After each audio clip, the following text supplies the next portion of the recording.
Então, continuar com nosso estudo de aplicações da fórmula da segunda variação da energia. Então, lembrem, nós estamos interessados em entender quando que as geodésicas são minimizantes. Então, o que fizemos foi cálculo, ou seja, pegamos uma variação, derivamos uma vez, calculamos os pontos críticos, são as geodésicas.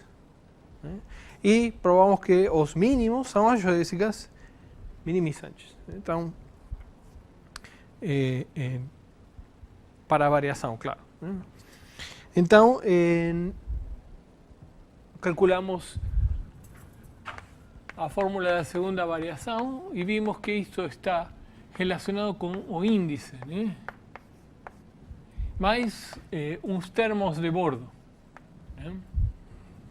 Isto aqui, quando a variação não é própria. Então, como corolário, nós provamos o teorema de Bohner-Myers,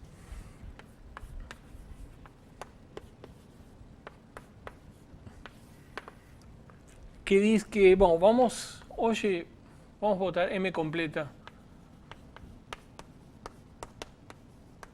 sempre. Então, diz que se a curvatura de Hitch é maior ou igual que uma constante positiva, que escrevemos assim, então o diâmetro da variedade é menor ou igual do que πk. Isso implica duas coisas. Primeiro, claro, M é compacta, pelo teorema de Hopf-Rinow, e como a mesma coisa vale para o grupo para o recobrimento universal, temos que o grupo fundamental de M é finito. Hipótese, conclusões topológicas extremamente fortes desta hipótese geométrica. E nós provamos isto e eu observei que quando vale igualdade aqui, temos uma rigidez. Temos que se o diâmetro é igual a πk, então M é isométrica a Sn com curvatura, com raio, uma esfera de raio K, ou seja, com curvatura 1 sobre K quadrado. Isso aqui é um teorema de Shen que eu não provei, mas eu vou provar. Não hoje, porque não temos as ferramentas, mas vamos provar isso. E vamos provar isso em 3 linhas. Ou seja, o que quer dizer isto, né? Em princípio parece estranho, porque vocês poderiam pensar, bom, mas se eu pegar uma esfera e achatar, né, de forma tal de que o diâmetro continue sendo 2π, uma esfera unitária, né? Isso aqui não é isométrico a esfera. Mas observem que quando vocês fazem isso, vocês achataram, aqui a esfera é bastante plana, parece um cilindro, né? Então, quando vocês fazem isso, vocês diminuem a curvatura. Esta variedade difiomorfa, uma esfera, aqui tem curvatura menor que 1, então viola isto.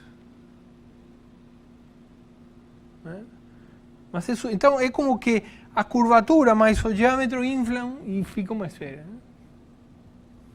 Mas é estranho, porque poderia ser um cociente de esfera, ou sei lá. Mas é verdade, e vamos ver por quê. Uma prova muito bonita. Usa um super teorema, claro, que vamos provar também. Antes, tínhamos visto o teorema de Hadamard.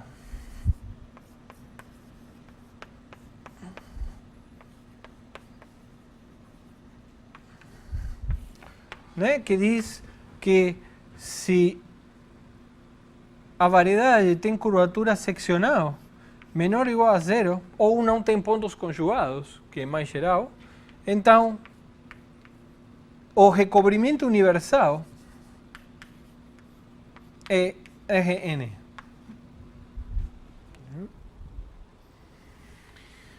Então, esses são dois exemplos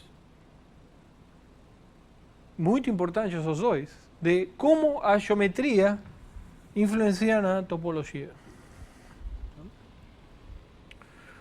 Muito bem, vamos ver agora mais um exemplo disso, né? Para curvatura positiva. Então, a ideia, lembrem que era a forma do índice, né? Então, para variações próprias, temos que a forma do índice, que é simplesmente a integral da norma de B' quadrado menos R γ' V, né? Quando a gente pega V ortogonal a gama, isso aqui vira uma curvatura seccional e vamos escrever assim. Norma de V quadrado, curvatura seccional no plano gerado por γ'. Então, como eu comentei, a fórmula da segunda variação não é que não se use, nós vamos ver um exemplo onde se usa, mas é mais interessante em curvatura positiva. Mas em curvatura positiva temos dois termos que estão brigando aqui. E vimos que no teorema de Bonnet-Myers nós conseguimos balancear os dois de forma de que juntos um melhorasse o outro graças à hipótese na curvatura. Outra coisa que poderíamos pensar é como aproveitar, como usar isto para campos paralelos. Então, em vez de eu enunciar o teorema de Weinstein, vamos fazer engenharia reversa no teorema de Weinstein. Ou seja, vamos olhar o que a gente pode usar e vamos concluir um teorema a partir disso. ¿Sí? Então, o que nós queremos é os mínimos, então, os mínimos da energia têm essa derivada segunda maior ou igual a zero. Então, para ter menor que zero, eu gostaria de matar isto e ter curvatura positiva. Então, curvatura positiva e campos paralelos. Aí eu levaria a uma contradição, né? Como eu falei, a gente quer de novo estudar o grupo fundamental. Então, para isso, a gente vai subir no recobrimento e vai estudar as aplicações do DEC, ou seja, isometrias com a métrica do recobrimento. Então, queremos estudar isometrias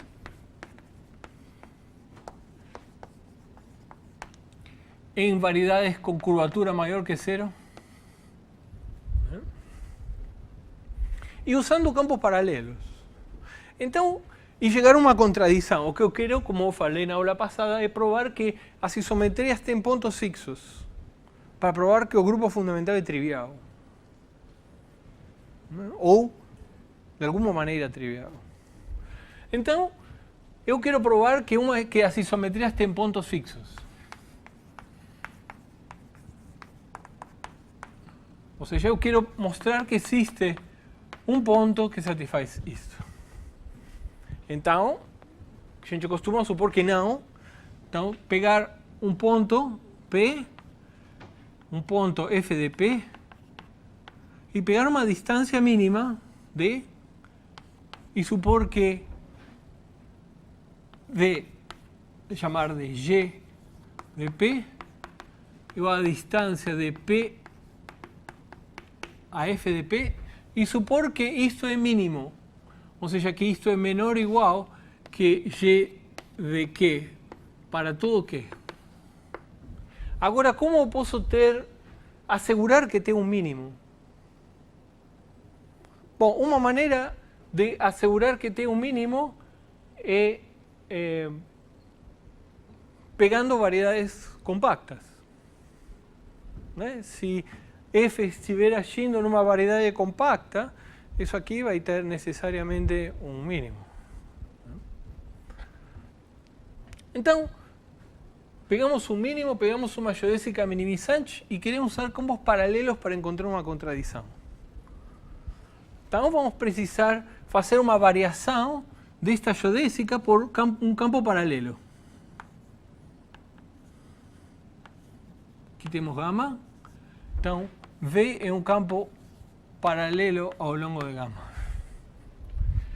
Mas se é um campo paralelo, se não é trivial, ele não é zero aqui e a variação não é própria. Então, temos que tomar cuidado, né?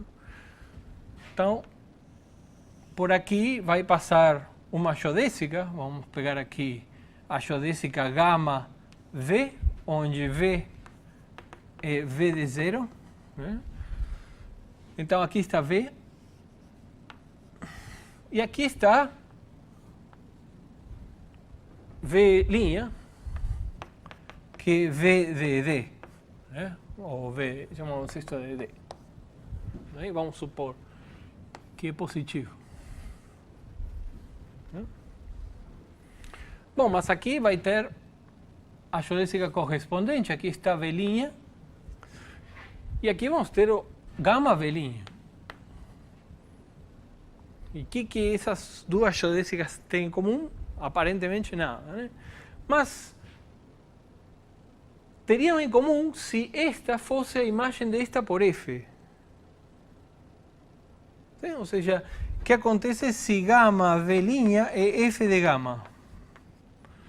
Então eu vou ter este ponto e este. Este ponto vai ser gama V de t e este ponto vai ser F de gama V de t. Então eu posso plugar aqui.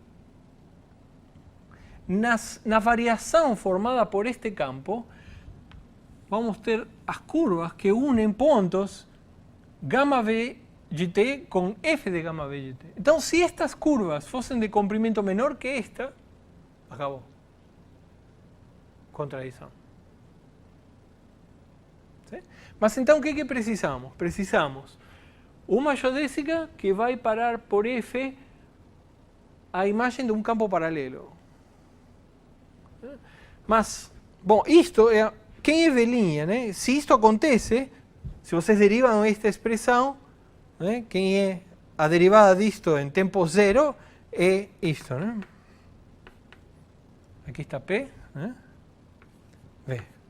Isto é F composto com gama V' em zero, que é a mesma coisa que gama V' em zero, que é V'. Mas V' é o transporte paralelo de V ao longo de gama.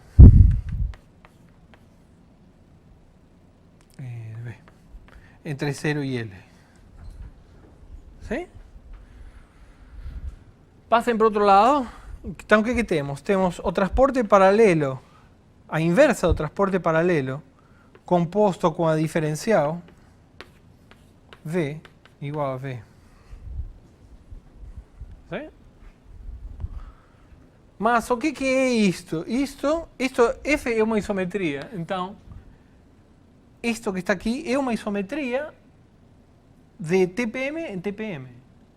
Ou seja, isto que está aqui é uma isometria linear de TPM, que se estamos pegando Mn de dimensão n, isto é como grupo, é ON.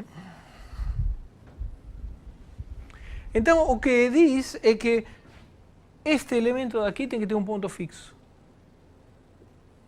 E nós já fizemos isso quando vimos qual eram as variedades de curvatura constante positiva de dimensão par, que vimos que era a esfera ou RPN. Nós usamos uma coisa assim. Nós usamos que as isometrias de esfera são EON. Aqui não sabemos nada sobre as isometrias de M, mas isto é ON. Então, o que precisamos é que um elemento de ON tenha um ponto fixo e aparentemente mais nada. ¿Sí? Mas quando é que um elemento de ON tem um ponto fixo? Isso tem a ver com o determinante, né? E a paridade de N. Agora vamos ver isso. Então, agora não deve se surpreender vocês.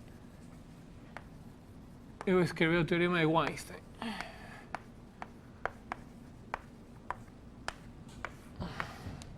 Então, seja M compacta. Sabemos para quê, né? Para garantir que tem um mínimo. M compacta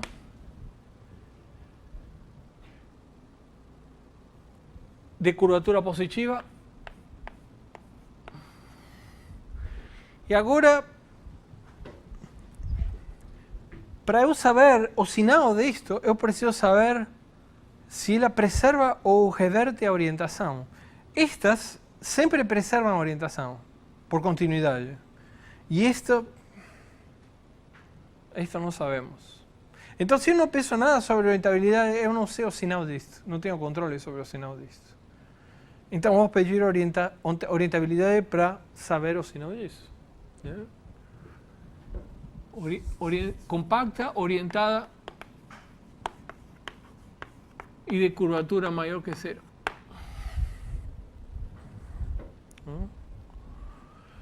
Então, se uma isometria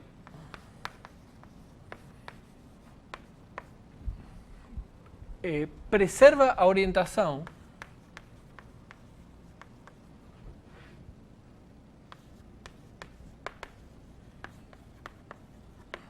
quando n é par, ou reverte a orientação se n é ímpar. Isso simplesmente é para garantir que isto tem um ponto fixo. Então, f tem pontos fixos.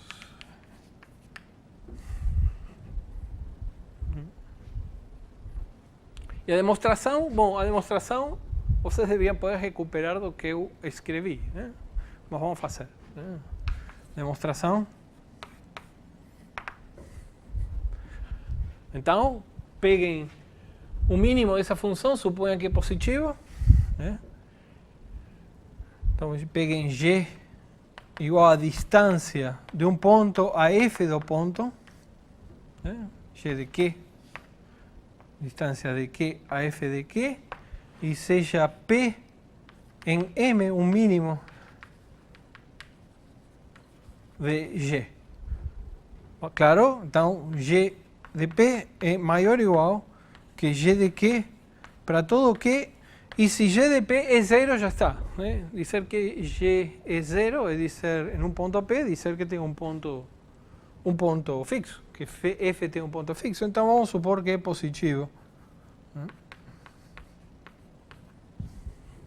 E chegar a uma contradição. Muito bem. Então o que vamos fazer vai ser pegar V, um campo paralelo ao longo de gama, pegar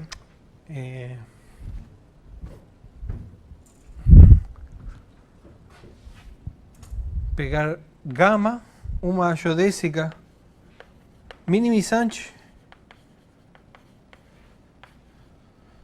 unindo P e F de P.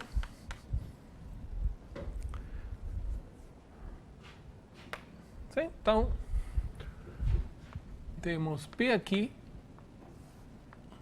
F de P aqui. Se vocês... Claro que vocês não devem ter percebido, mas aparentemente isto é exatamente o contrário do que a gente precisa. Mas por quê? E o que acontece é que essa aplicação sempre tem um ponto fixo, só que não é o que não interessa.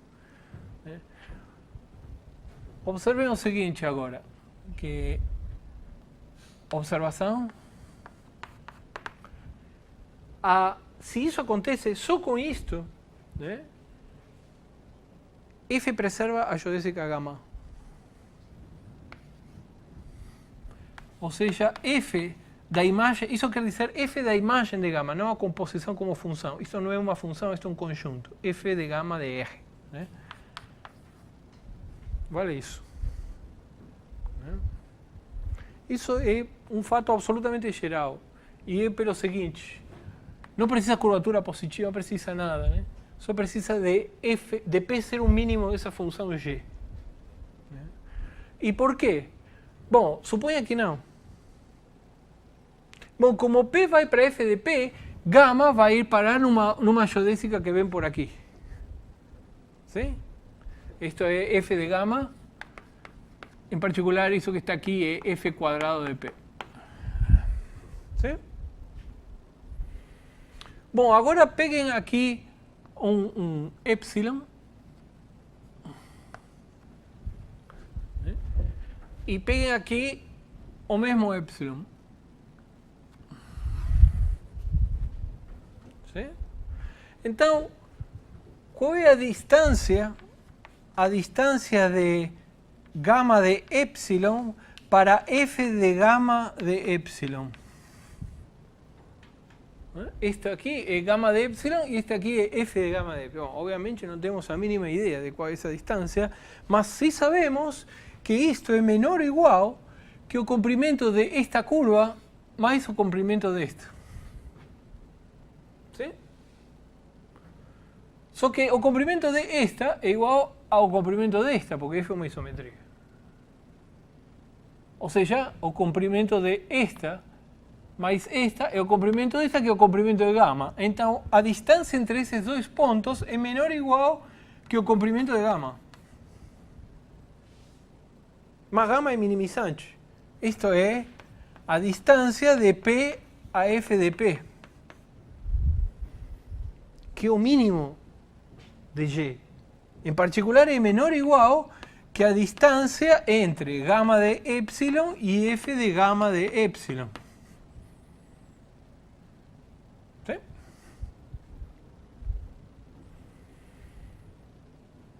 Bom, então, o que acabamos de dizer diz que aqui tem igualdade. E se tem aqui igualdade, em particular tem aqui, e portanto este pedacinho mais este pedacinho é uma curva minimizante, e portanto tem que ser uma geodésica. Portanto, esse desenho está errado, e o que acontece, isso aqui, essa curva, esta, mas esta é uma geodésica, não é uma geodésica quebrada, e portanto vem assim.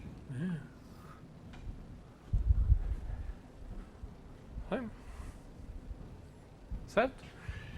Isso diz o seguinte, que se este é gama linha de zero, esse que está aqui é gama linha de zero, é gama linha de L. L, D.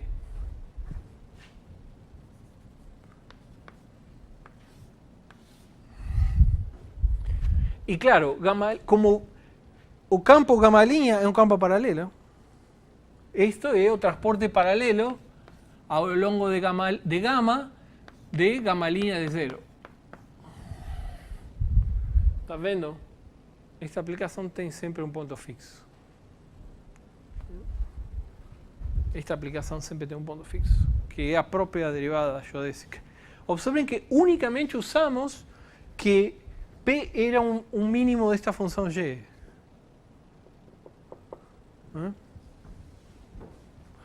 Claro, também que é completa, né? Mas...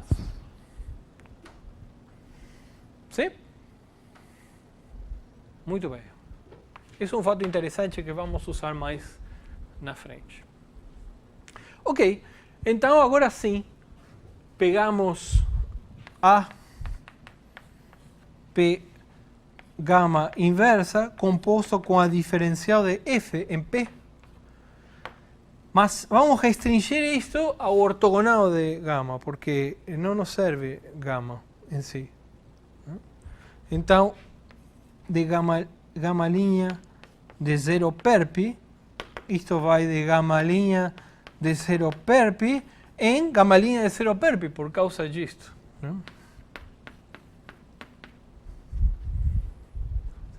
Isto é um espaço vetorial, né? É um subespaço, um hiperplano, né?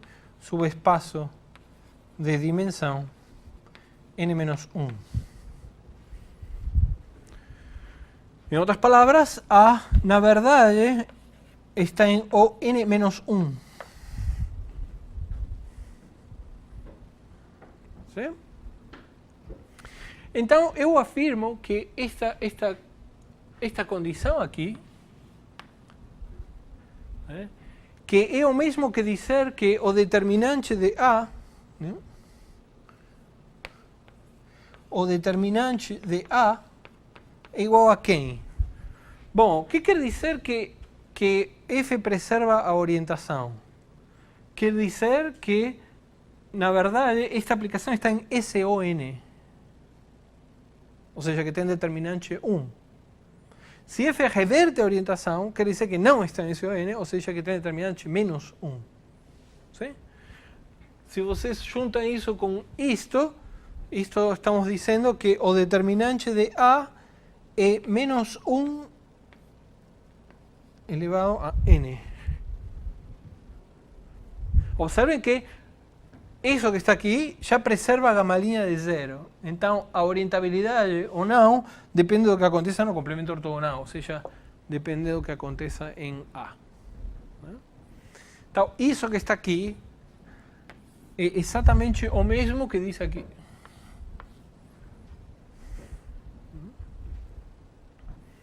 Está claro? Bom, mas isto implica que A tem um ponto fixo. Existe um V diferente de zero, ortogonal a gama-linha de zero, tal que A de V é V. Por quê? Bom, se n é par, estamos dizendo que o determinante de A é 1. ¿Sí? Agora, se n é par, A mora, essa dimensão aqui é ímpar. ¿Sí? Então, A tem um número ímpar de autovalores. ¿Sí? Determinante de A é 1 e, bom, em qualquer caso, né? A tem um número ímpar autovalores. Simplesmente porque está definido en un espacio de dimensión ímpar. Autovalores complexos e reais puros. Complexos quer dizer não reais e reais. Mas então lembrem o que já usamos. Os autovalores vêm lambda 1, lambda 1 baja, lambda 2, lambda 2 baja, todos de módulo 1. Porque un elemento de ON, los autovalores son complexos unitarios.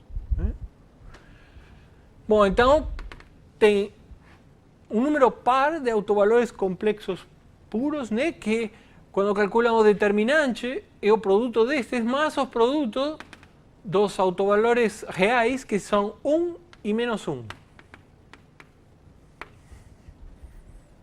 ¿Sí? Agora, o produto destes complexos é sempre 1, porque um é o conjugado do outro. Então, no determinante, o produto desses não aparece. Então, o que interessa é o produto de estes. Então, observem, se n é par, o determinante de A é 1 e está definido em um espaço de dimensão ímpar.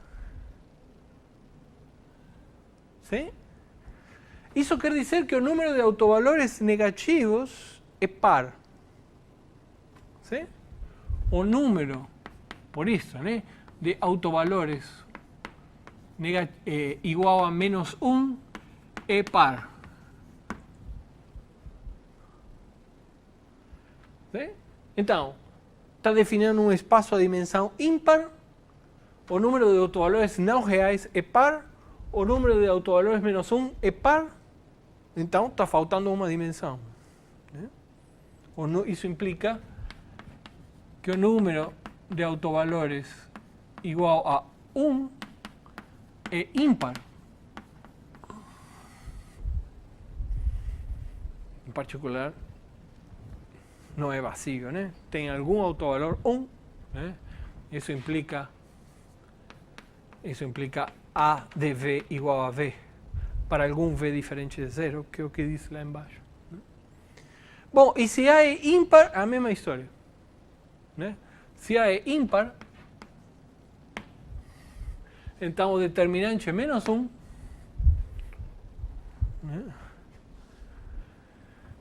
A está definido agora num espaço de dimensão par.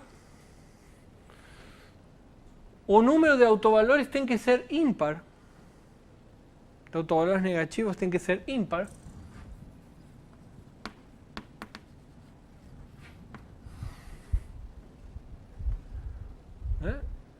Então, de novo, A está definindo um espaço de dimensão par, número de autovalores complexos não reais é par, o número de autovalores menos 1 é ímpar, portanto, o número de autovalores mais 1 é ímpar de novo. Então, de qualquer maneira, A de V é V. E já está, né? Porque agora pegamos, então seja V um campo paralelo ao longo de gama, V de 0 é V. Então o que estamos dizendo é que V de 0 é V. Estou pegando isto diferente de 0. Então, isso implica que a derivada de V de 0 é V de D. Sim? Muito bem. Pegamos então uma geodésica com valor inicial. Ixi, eu não queria apagar isso. Vamos fazer este desenho.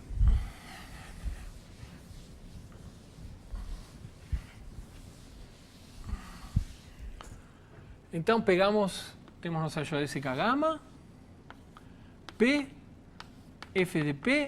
Então temos um vetor V ortogonal a gama, V' aqui, V um campo paralelo ao longo de gama, V de 0 é V, V de D igual a V', né? Isso, e com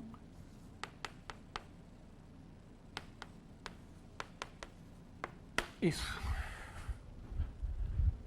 Então pegamos gama V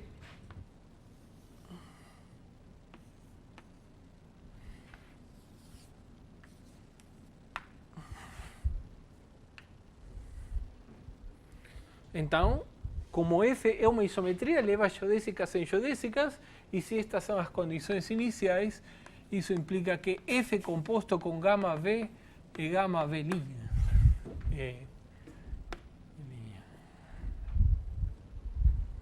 Certo? Então, agora sim, pegamos F de ST,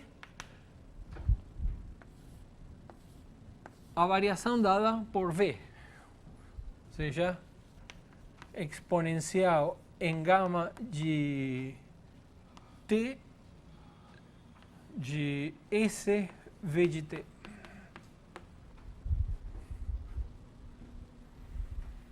Observem que para T igual a 0, gama de 0 é P, V de 0 é V. Então, F de S0 é gama V de S,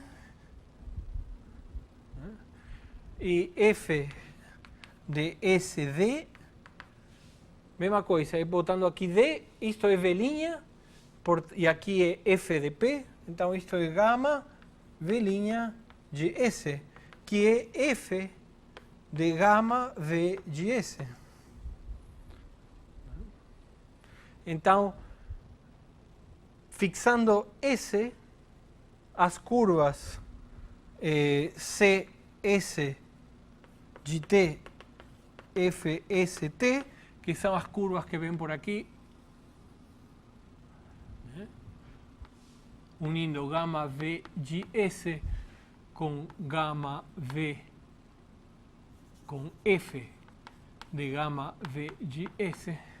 São curvas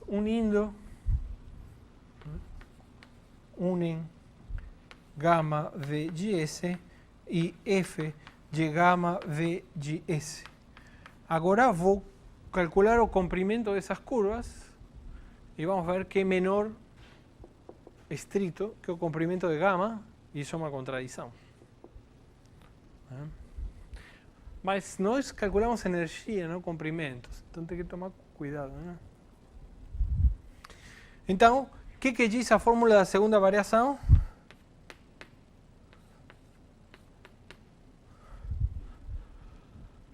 Bom, tem que tomar cuidado porque a variação não é própria. Né? Então, lembrem como era. Isto é IVV mais gama linha. A variação é F, FSS entre 0 e D.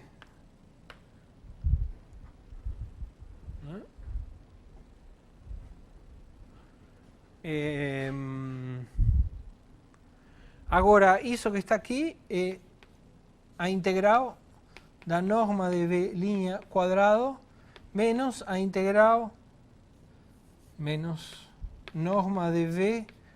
Observen que V é ortogonal a gama, porque estamos pegando o Vzinho como condição inicial ortogonal a gama. Né? Então, isso aqui fica curvatura entre V e gama linha. Então, isso aqui morre porque V é paralelo.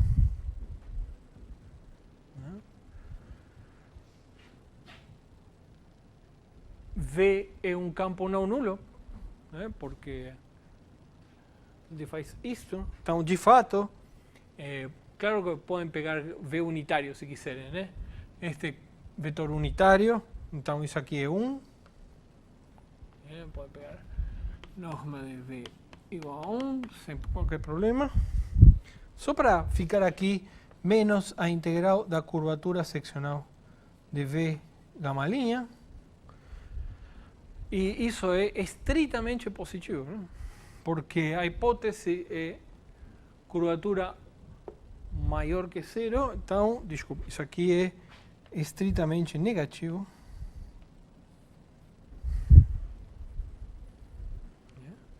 Mas gama é uma geodésica, portanto é um ponto crítico de energia, e o que estamos dizendo é que a variação EDS, então, tem um máximo em tempo zero. ¿Sí?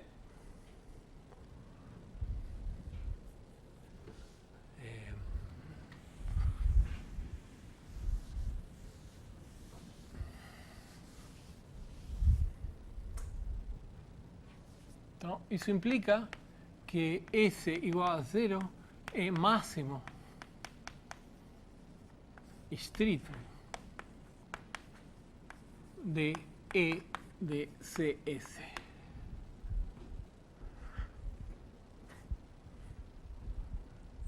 Certo? Então, para S pequeno, para S menor que epsilon e maior que 0, E de S, E de CS, vai ser estritamente menor que E de C de 0, que é E de gama. Particular multiplico por D.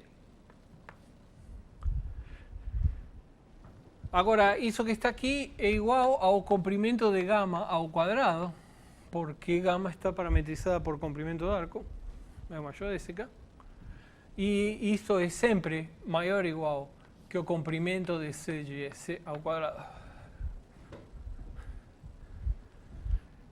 Então, isso já é uma contradição, porque CGS é uma curva unindo estes dois pontos, cujo comprimento não sei quem é, mas é certamente maior ou igual que a distância.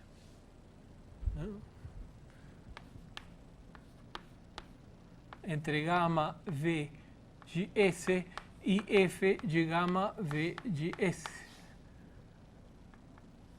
ao quadrado. Aqui eu devia ter pego um quadrado.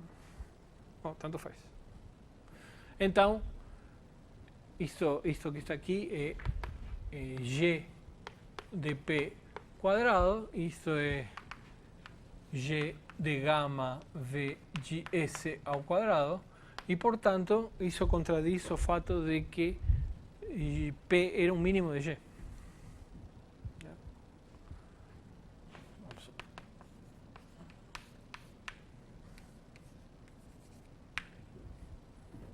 Sim?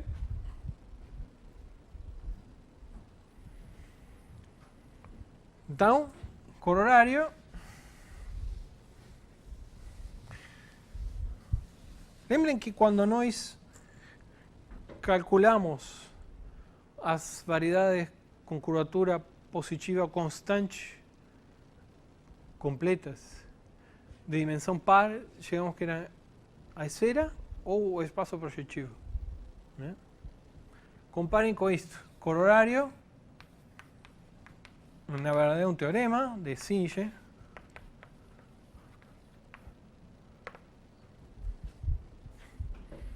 Diz que se M é compacta com curvatura positiva, então parte 1, se N é par e M está orientada, ou é orientável, então M é simplesmente conexa.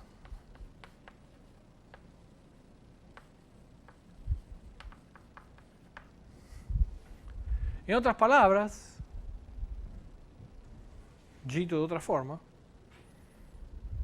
para N par, o M é simplesmente conexa quando é orientável, e se não é orientável, o recobrimento duplo é simplesmente conexo. Então, o que estamos dizendo, equivalentemente, se N é par, então π1 de M é trivial, ou Z2. Isto quer dizer que simplesmente conecta, e isto quer dizer, isto acontece quando M não é orientável. Sim? É a mesma coisa. E 2i, se N é ímpar, então M é sempre orientável.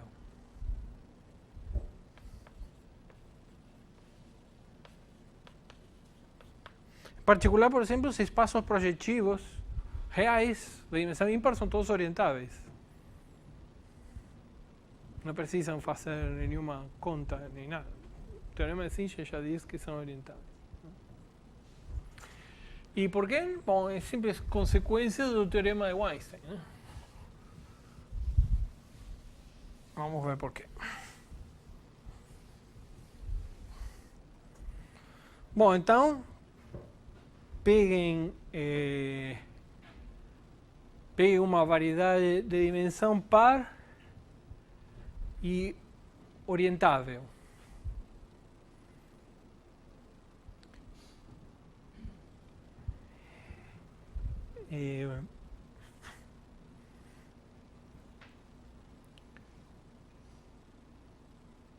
Como M é compacta, então, demonstração. Observem o seguinte, que em qualquer um dos dois casos, o recobrimento universal, eu vou pegar funções no deck, né? Para pegar isometria. Então, pegamos M tio o recobrimento universal.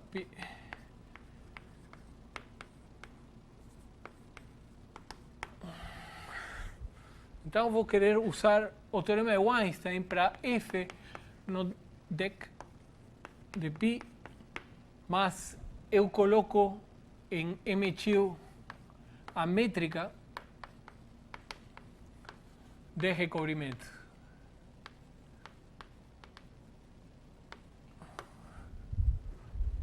¿Sí? Em particular, tem curvatura positiva. Né? Mas por que é compacta? Para usar o teorema de Weinstein, eu preciso que M seja compacta. Isso que está aqui está dentro das isometrias agora, como vimos, de M tio. M cheio tem curvatura maior que zero, mas por que é compacta? Fala.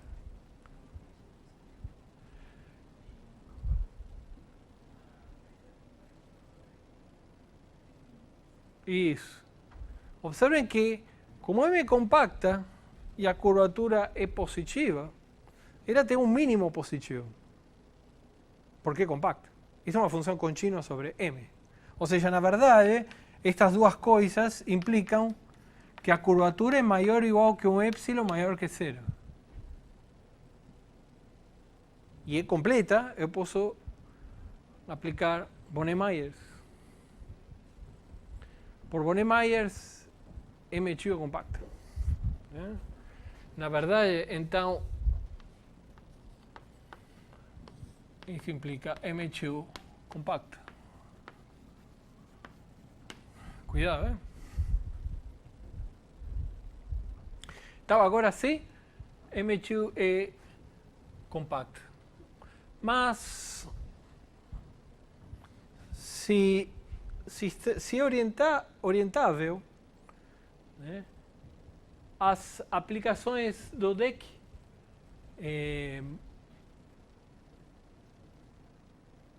todas preservam a orientação e pelo teorema de Einstein tem um ponto fixo, né?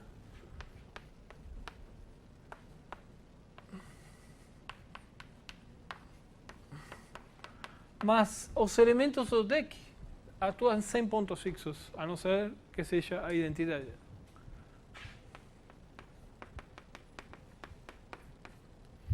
Bom, mas se é a identidade, estamos dizendo que o DEC é trivial.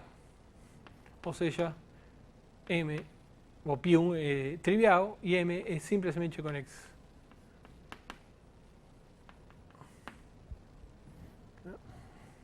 ¿Sí? Está claro, né? Isso aqui implica que o DEC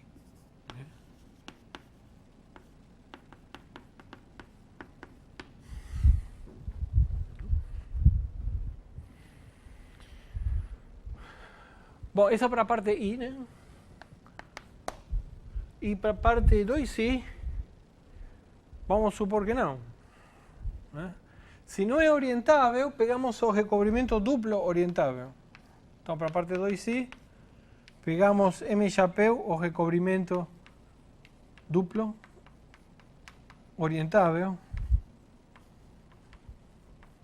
Claro que eu não falei, né? Mas sempre tudo é conexo, né? Em particular, isso é importante no teorema de Einstein. Senão basta pegar duas cópias de uma variedade e mandar uma na outra, não tem pontos fixos. Então, pego o recobrimento duplo orientável. Então, aqui existe uma aplicação que é a que reverte a orientação. Né? Então, existe F chapéu no DEC de π, agora π é esta, que reverte a orientação.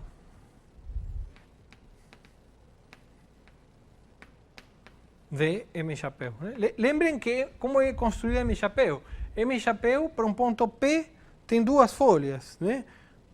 Ponto P com uma orientação e o ponto P com a outra orientação, contrária. A isometria F chapéu que leva P com uma orientação em P com a orientação inversa. Né? Isso aqui reverte a orientação, estamos em dimensão ímpar, pelo teorema de Einstein tem que ter um ponto fixo, o que não pode, porque se reverte a orientação não é a identidade. Então, contradição.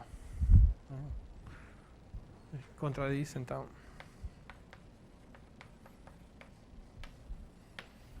De novo. E, portanto, a contradição é que M tem que ser orientado.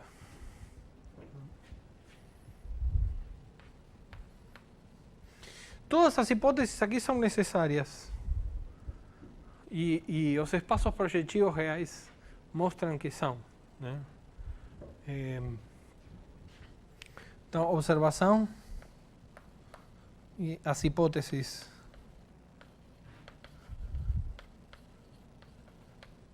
são necessárias. Né? Vejamos. RP2, por exemplo. O que RP2 diz?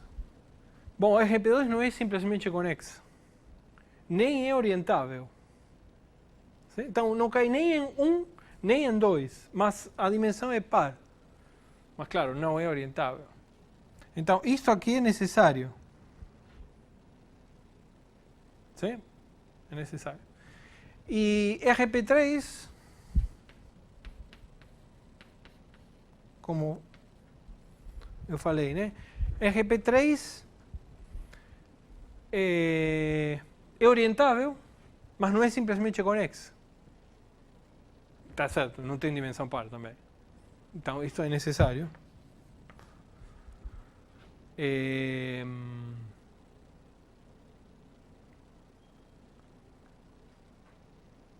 claro, bom...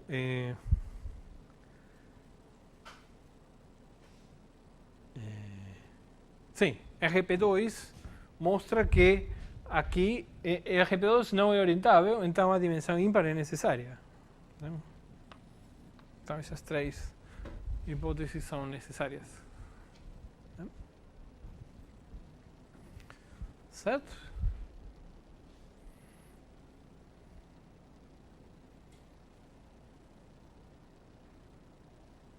Está claro? Então, deixa eu colocar aqui o teorema de Weinstein.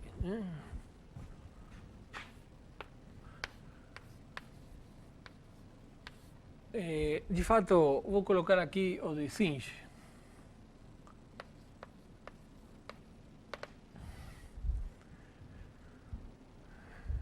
Então,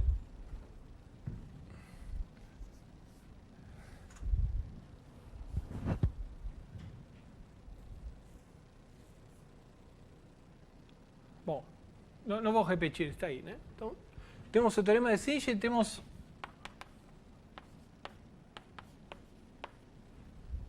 o teorema de Bonnet-Myers, que implica que o diâmetro implica que M é compacta, em particular o grupo fundamental é finito. Sim.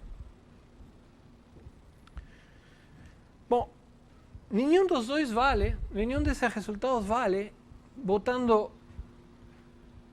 0 aqui. Porque, por exemplo, eu tenho o touro, né? O touro tem curvatura 0, touro plano, mas tem um grupo fundamental infinito. Mesma coisa aqui, né? O touro plano é compacto, tem curvatura maior ou igual a 0. Né? Mas, se, por exemplo, se tem dimensão par, o grupo fundamental não é 0 ou Z2, é infinito. Então, esse teorema fura muito para a curvatura maior ou igual a 0. Que você poderia pensar que não, porque, bom, aqui é menor, mas com curvatura menor ou igual a 0 daria menor ou igual, então talvez dê para fazer, não dá. Não dá. Não. Nem a pau, nem por perto dá. Ou seja, estamos comparando grupo fundamental com dois elementos com grupo fundamental infinito. Né? Muito bem. Mas esses teoremas são muito importantes por um motivo, por vários motivos. Um deles é o seguinte: variedades compactas com curvatura positiva. Disso que fala o teorema de Zinch e o teorema de Weinstein. Né? Isso é todo um assunto em geometria riemanniana. Muito importante. Por quê? Por que curvatura positiva e não curvatura maior ou igual a 0?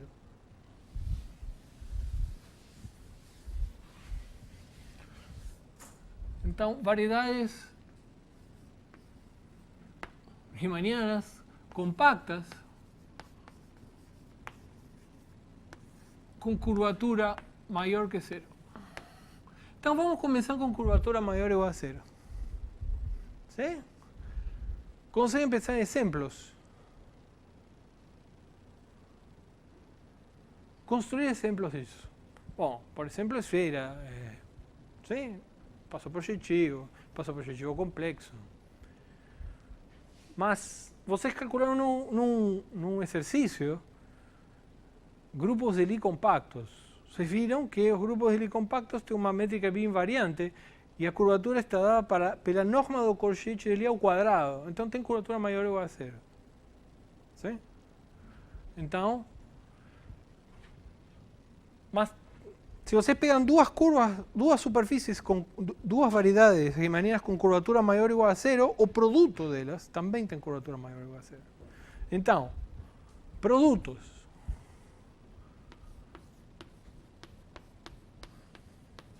Essa classe é fechada por produtos. Então temos já aí um monte, né? Grupos de Lie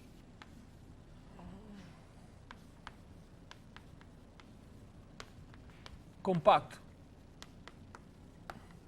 Estou pensando não nas variedades riemannianas, mas quais são as variedades diferenciáveis que admitem uma métrica com curvatura maior ou igual a zero. Lembrem, como nós fizemos no caso do teorema de Hadamard, e comparando variedades sem pontos conjugados com variedades de curvatura menor ou igual a zero. Aqui pode fazer uma coisa parecida. Mas tem uma coisa estranha por trás. Observem. Então, se vocês pegam qualquer grupo de Lie compacto, botam uma métrica bem variante, a curvatura já calcularam explicitamente, é o colchete ao quadrado, é maior ou igual a zero. Quando vocês fazem um quociente, quando vocês têm uma submersão riemanniana, então se π de m, n mais p em n, n é uma submersão riemanniana. Lembrem que isso queria dizer. Vocês pegam as fibras são subvariedades daqui. Então, tem seu espaço tangente. Podem pegar o complemento ortogonal a esse espaço de tangente. Esse complemento ortogonal, como é uma submersão, vai via um isomorfismo ao espaço tangente desse. Esse isomorfismo tem que ser uma isometria. Isso é uma submersão riemanniana. E é de alguma maneira comparável com as imersões isométricas quando as dimensões estão ao contrário. Você pode calcular aqui a curvatura de uma em função da outra. E o que sempre fica é que a curvatura desta é maior ou igual que a curvatura desta. Sim? Exercício. Provem que a curvatura, as submersões aumentam a curvatura. A base tem sempre curvatura maior ou igual que aqui. Mas em particular, por exemplo, eu posso pegar aqui como M um grupo de Lie e fazer um quociente por um subgrupo fechado. Isso é um espaço homogêneo. Se vocês pegaram um grupo de Lie compacto e dividiram por um grupo fechado, obtém uma coisa, então, uma submersão riemanniana com curvatura maior ou igual que o grupo de Lie que tem curvatura maior ou igual a zero. Então, espaços homogêneos também são exemplos disso. Claro, aí G tem que ser de tipo compacto. Bom, tem coisas mais sutis que quocientes simplesmente por um grupo, que são bicocientes, quando o grupo age dos dois lados ao mesmo tempo, quando H pode agir dos dois lados de G ao mesmo tempo, isso se chama um bicociente. E também dá origem a uma submersão riemanniana e, portanto, também tem curvatura maior ou igual a zero. Isso se nota assim, não importa o que é, o que importa é que isso tem curvatura maior ou igual a zero. Agora podem pegar todas essas coisas e fazer produtos entre elas. Então, tem uma quantidade imensa de variedades com curvatura maior ou igual a zero. Agora, mesma coisa, compactas com curvatura maior que zero. Exemplos. Bom, as esferas, os espaços projetivos, né? CPN, HPN, RPN, né? Esos se llaman espacios simétricos de Hanke 1. SN, SPN, CPN, HPN. Esto es con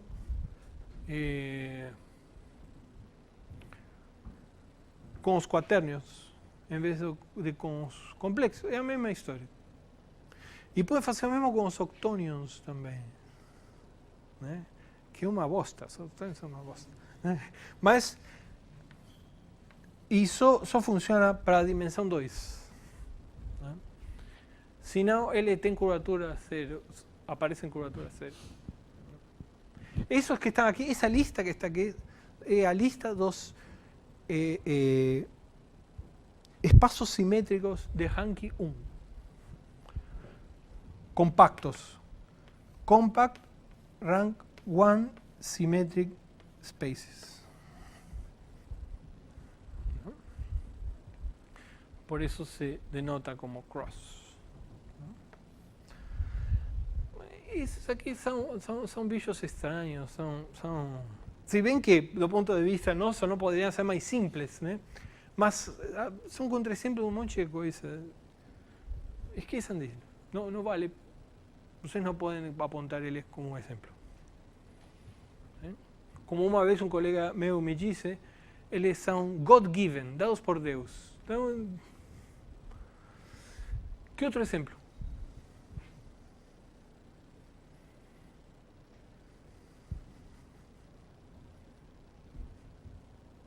Vocês estão fazendo geometria riemanniana há 3 meses. Tem que ter exemplos. Será que tem? E vocês não sabem, porque não interessa quantos meses tenham de geometria riemanniana, vocês não iam saber. Observem só. Além destes, que não servem, tem uma família em dimensão 7, conhecida, ou que se conhece. Né? Tem uma família em dimensão 7, uma família infinita, que se chama espaços de Eschenburg. Uma família em dimensão 13, que se chamam espaços de Basaikin. Aqui, P são 5 inteiros. Não quaisquer, tem que ser escolhidos com cuidado, mas tem infinitos. Além desses, existe só um punhado, isolados. Um em dimensão 6, 12, 24 e 7. Um aqui, 2 aqui, já, pronto.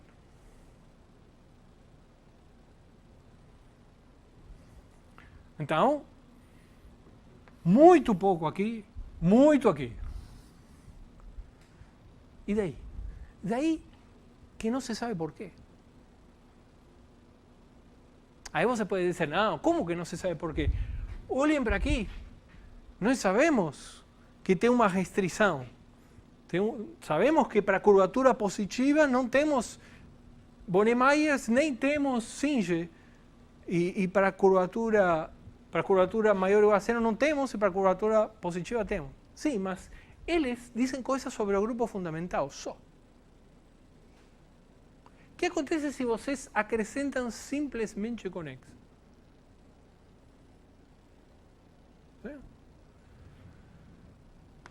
Então, o que acontece para variedades simplesmente conexas?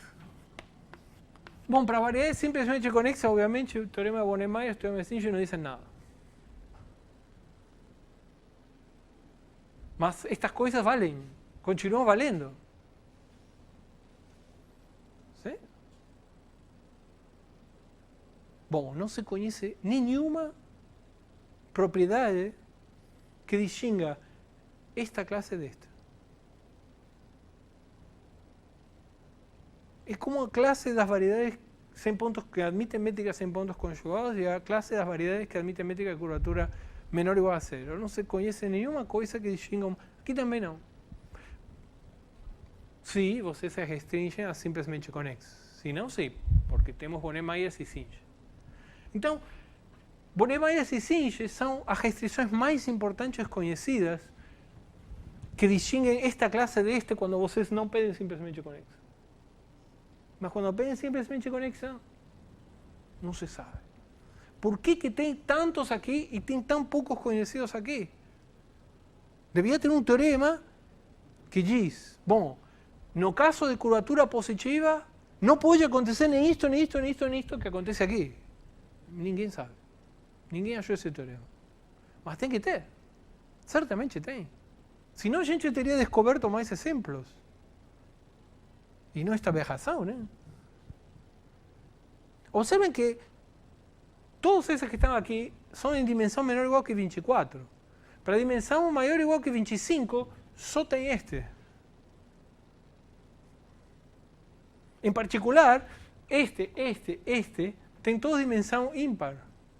Tem toda dimensão par. Então, para dimensões ímpares, só tem a esfera. E o espaço projetivo, e a RPN. Para dimensão maior ou igual que 25. Ou seja, não sabemos nada. É por isso que vocês não encontraram exemplo, não porque não tinham estudado. Que vocês todos estudaram muito. Por quê? Não se sabe. Ninguém sabe. Mas uma área muito importante, um problema muito importante é, obviamente, encontrar mais exemplos. Porque encontrando exemplos, de repente, a gente entende melhor o que está acontecendo. Muito difícil. Muito difícil. É extremamente difícil.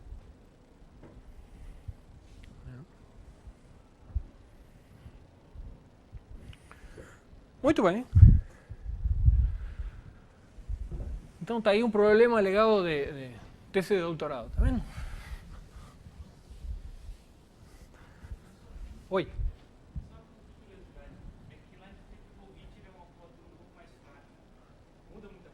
Não entendi como? É que no caso do teorema Bonet-Myers, o fator excepcional implica o HIT positivo, mas o HIT é uma medida que a gente faz um HIT um pouco mais fraco. Mudaria muita coisa nessa lista que você fez, comparação? Se olhasse bem lá na seccional, olhar para o... Aqui, colocar HIT em vez de... Aí é muito simples. Por quê? Pelo seguinte, pega... E quando eu colocar no quadro, você vai dizer, ah, claro. Não. Olha só, pega qualquer variedade compacta.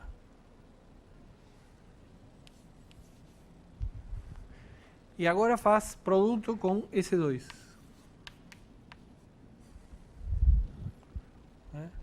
Agora, pega S2, o raio, e faz ele bem pequenininho.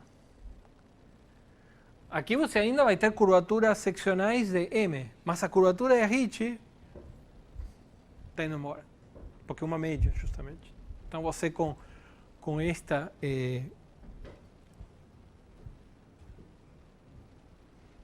Bom, na verdade, tem que tomar cuidado. Na verdade, não, porque isso serve para a curvatura escalar, mas não para a curvatura de HIT.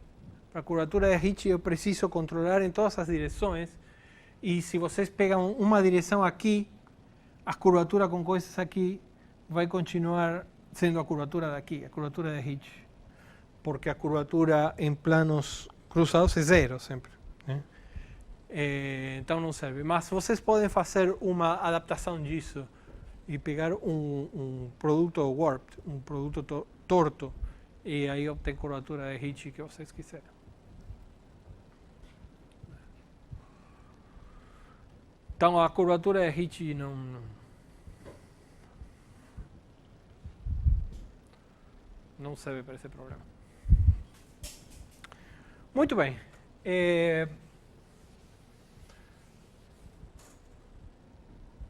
Bom, eu acho que essa altura tem que ser mais ou menos claro para vocês de que este método da segunda variação é muito frutífero.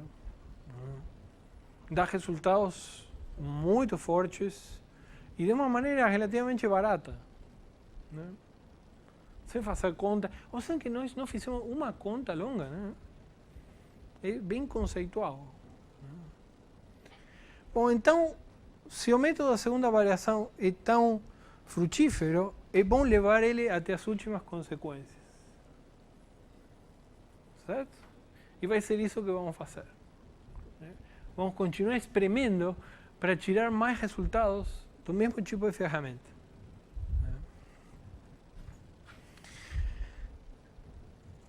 E para isso o que precisamos é estudar a forma do índice. Já que a segunda variação é dada pela forma do índice, quando a variação é própria, por exemplo, então é importante estudar esse troço.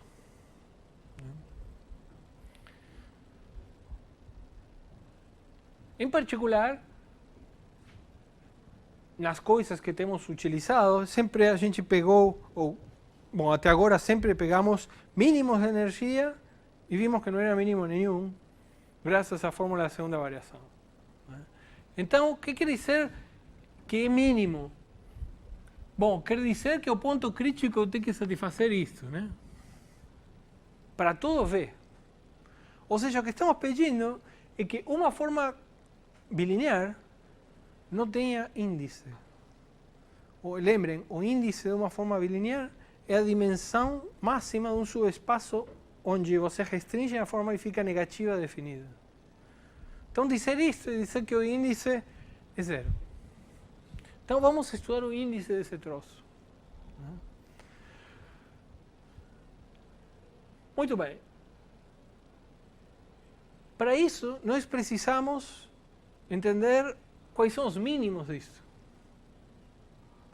Quais são os mínimos valores da forma do índice? E isso é o que diz o lema do índice. O lema do índice diz que os mínimos da forma do índice aparecem em campo de Jacobi. Então, lema do índice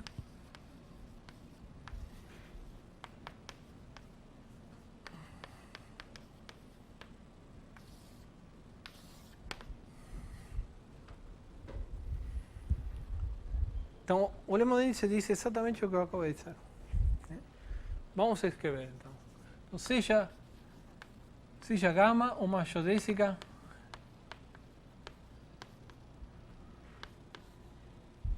vou colocar aqui L. Uma geodésica sem pontos conjugados.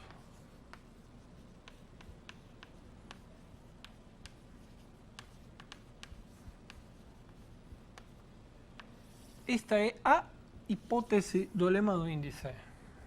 As outras são óbvias. O que quer dizer sem pontos conjugados? Bom, quer dizer que dois pontos deste intervalo, nunca um é conjugado a outro ao longo de gama. ¿Sí? Ao longo de gama. Podem ser conjugados ao longo de outras, mas não ao longo de gama.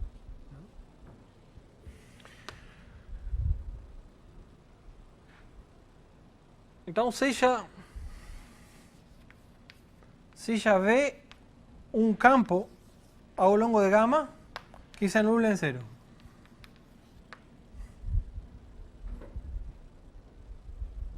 ¿Sí? Muito bem, então I de V é sempre maior ou igual que I de J, onde J é o campo de Jacobi com as mesmas condições iniciais e finais de V.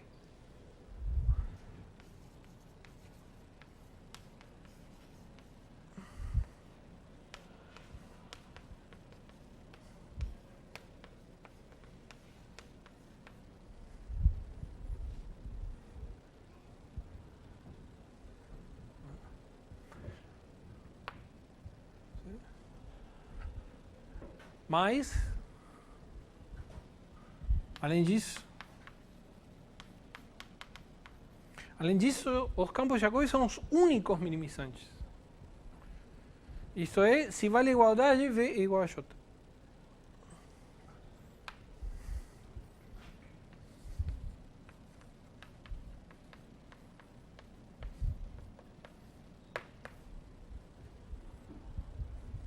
não está nada claro para que serve esse troço. Né?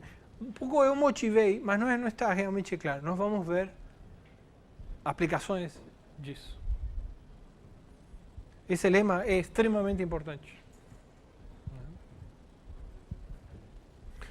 E a demonstração é muito simples.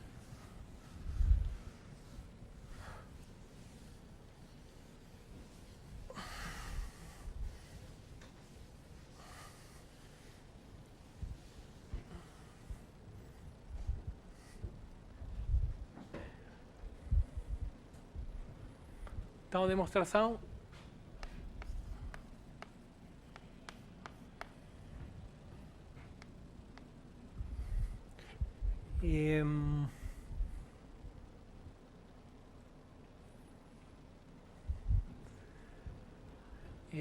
vamos pegar, na verdade, o lema do índice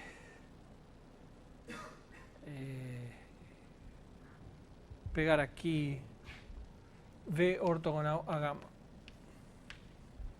Vale sem isso, mas só é interessante nesse caso. Então, o que vamos fazer nós vai ser o seguinte, pegar E1, N-1, uma base de gama linha de zero ortogonal. Estou pegando uma geodésica normalizada.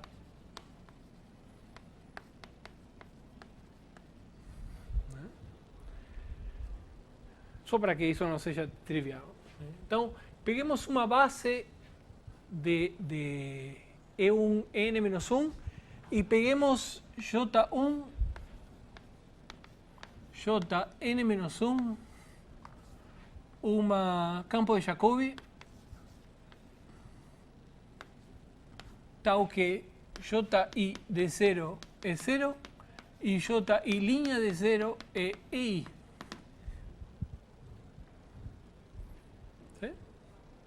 Então, vimos isso quando vimos pontos conjugados. Então, Ji de t, Jn-1 de t, é uma base de gama linha de t ortogonal. Para t positivo, claro que em t igual a 0 não faz sentido, mas para t positivo sim.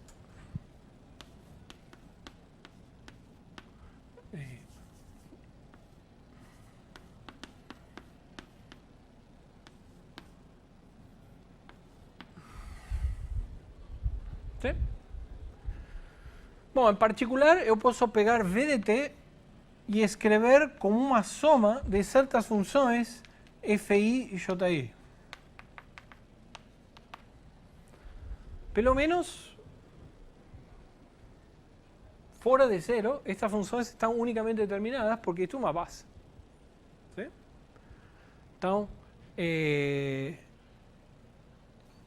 Então, o que sabemos é que necessariamente estas são funções sem infinito do intervalo aberto, 0L. ¿Sí? ¿Sí? Então, suponha por um momento que se estende infinito a 0. Se estende, vou provar daqui a pouco, mas suponha isso. Né? Então, suponham que podemos fechar aqui.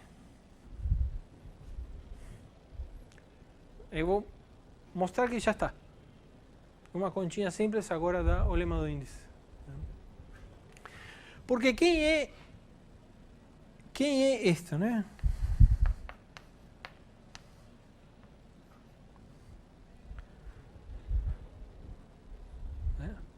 Bom, isto é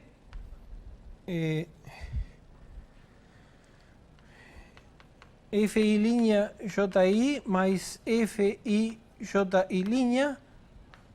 Isto é V linha. ¿Sí? Vou tirar a soma só para escrever menos. Aqui tem uma soma sobre I implícita e aqui tem uma soma sobre J implícita.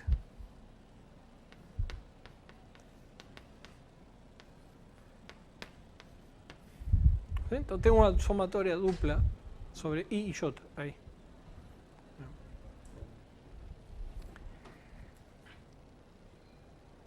Muito bem, então isto é igual a norma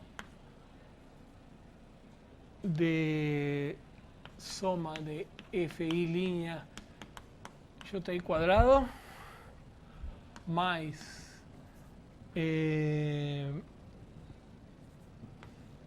fi ji' fj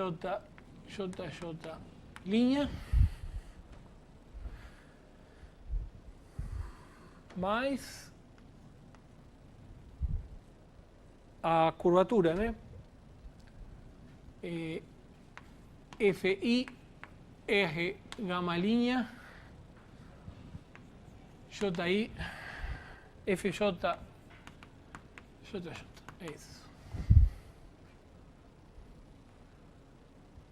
Agora posso botar, isso aqui é um tensor, posso botar Fi dentro. Lembre que tem somatórias implícitas, né? Então, isso que está aqui nada mais é do que R gamma linha VV. ¿Sí? Que vou juntar com isto. ¿Sí? Então, I VV é a integral disto menos a integral disto. Ou seja, é a integral desta somatória, na norma fi' ji quadrado, mais a integral disto. Mas são diferenciáveis, tudo diferenciável, portanto, teorema fundamental do cálculo, isto é fi ji' fj jj entre 0 e L. ¿Sí? Mas em 0, estes se anulam. Então, é isto em L. Mas vejam que isso é justamente o valor de IJ. Isto que está aqui é IJ. ¿Sí? Como queríamos. ¿Ok? Muito bem, então, mas eu ultrapassei, né? Porque eu supus que eram diferenciáveis aqui. Então, não temos isto, temos isto, mas aí é muito simples porque observem o seguinte, o JI, quem é JI? Né? JI é um campo de Jacobi que se anula em 0 e tem esta condição inicial, então JI nós sabemos que se escreve como a diferencial da exponencial em P de TV, V a derivada geodésica, T e I. ¿Sí? Lembrem, não tem pontos conjugados a geodésica. Esta aqui é uma aplicação linear, o T sai para fora. Ou seja, a JI de T se escreve como T vezes alguém. ¿Sí? Chamar isto aqui de AI de T.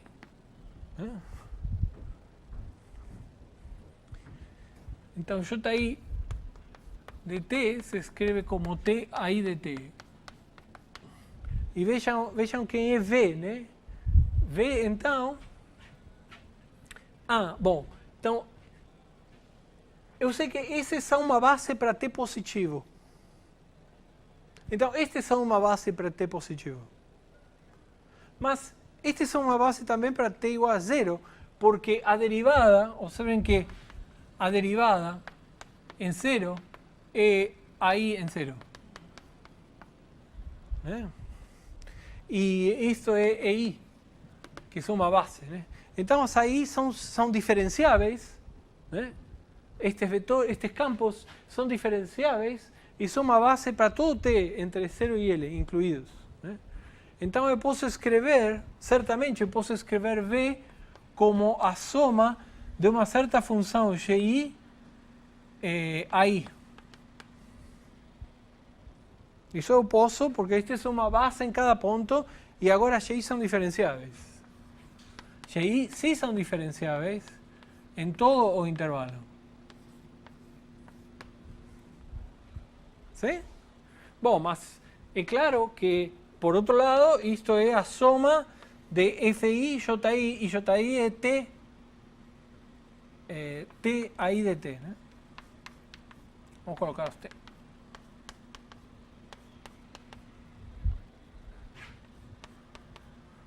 Então, o que estou dizendo é que GI T FI de T para T maior que 0. Bom, mas V se anula em 0. ¿Sí? Essa é parte da hipótese. V se anula em 0, então a GI se anula em 0.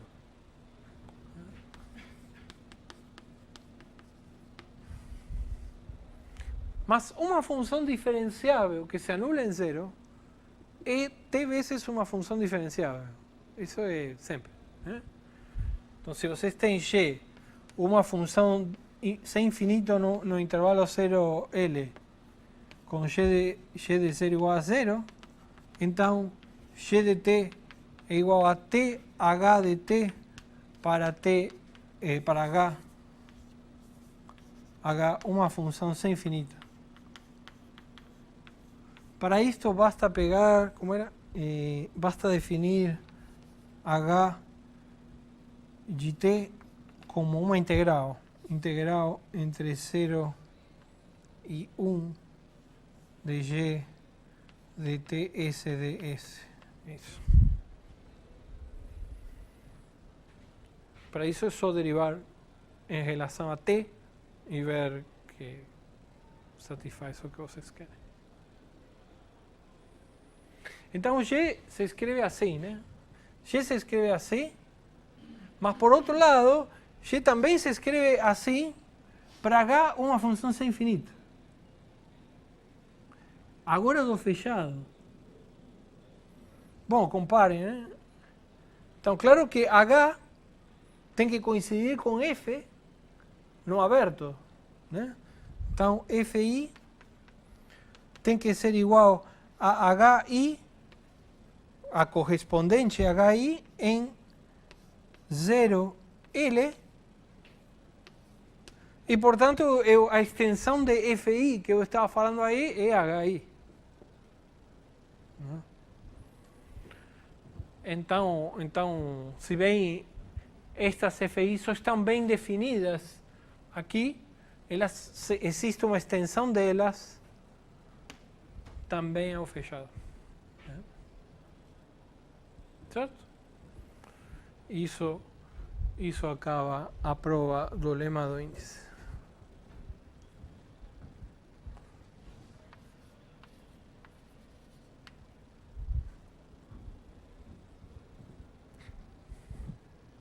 Bom, desculpem aí a demora. Continuamos então na quinta-feira.